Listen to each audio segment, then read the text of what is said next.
ایک زمانے کی بات ہے، ایک ملک میں بادشاہ فیروز اور اس کی بیٹی شہزادی ایلما رہتی تھی۔ شہزادی نہایت حسین، عقلمند اور دلیر تھی۔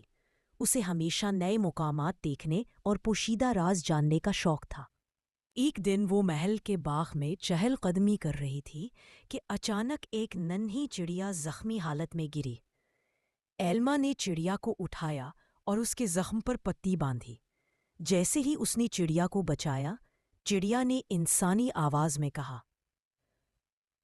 شکریہ شہزادی، تم نے میری جان بچائی۔ بدلے میں تمہیں ایک راز بتاتی ہوں۔ اس جنگل کے پار ایک جادوئی قلعہ ہے جہاں ایک نیک دل جن قید ہے۔ اگر کوئی نڈر انسان وہاں جا کر قلعے کا طلسم توڑ دے تو وہ آزاد ہو سکتا ہے۔ شہزادی کے دل میں تجسس پیدا ہوا۔ وہ فوراً گھوڑے پر سوار ہوئی اور قلعے کی طرف روانہ ہو گئی۔ راستہ طویل اور خطرناک تھا، مگر وہ ہمت سے آگے بڑھتی رہی۔ جب وہ قلعے پہنچی تو دروازے پر ایک جادوئی دھند چھائی ہوئی تھی۔ جیسے ہی وہ آگے بڑھی، ایک آواز گونجی، واپس چلی جاؤ، یہ قلعہ عام انسانوں کے لیے نہیں ہے۔ شہزادی نے بہادری سے کہا، میں کسی کی مدد کے لیے آئی ہوں، ڈرنے نہیں آئی۔ اچانک دھند چھٹ گئی اور دروازہ کھل گیا۔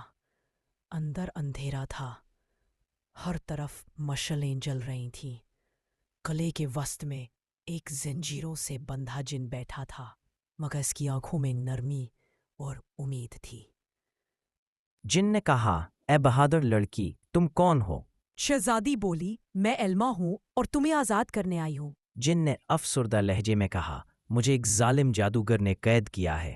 اس نے کہا تھا کہ جب کوئی انسان دل سے نیکی کے ارادے سے آئے گا تب ہی طلسم ٹوٹے گا، لیکن اس طلسم کو توڑنے کے لیے 3 امتحان ہیں۔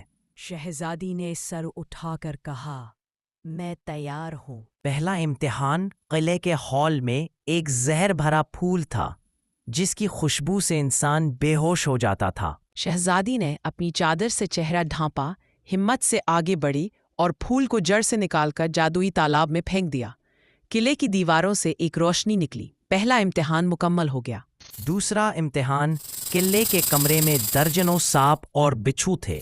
شہزادی نے اپنی تلوار نکالی اور بہادری سے راستہ بنایا۔ جن کی آواز گونجی، ڈرو مت، سچائی تمہارا ہتھیار ہے۔ شہزادی نے نعرہ لگایا اور تمام سانپوں کو بھگا دیا۔ دوسرا طلسم ٹوٹ گیا۔ تیسرا امتحان سب سے مشکل تھا۔ شہزادی کو اپنے خوف کا سامنا کرنا تھا۔ اچانک اس کے سامنے اس کے والد بادشاہ کا دھند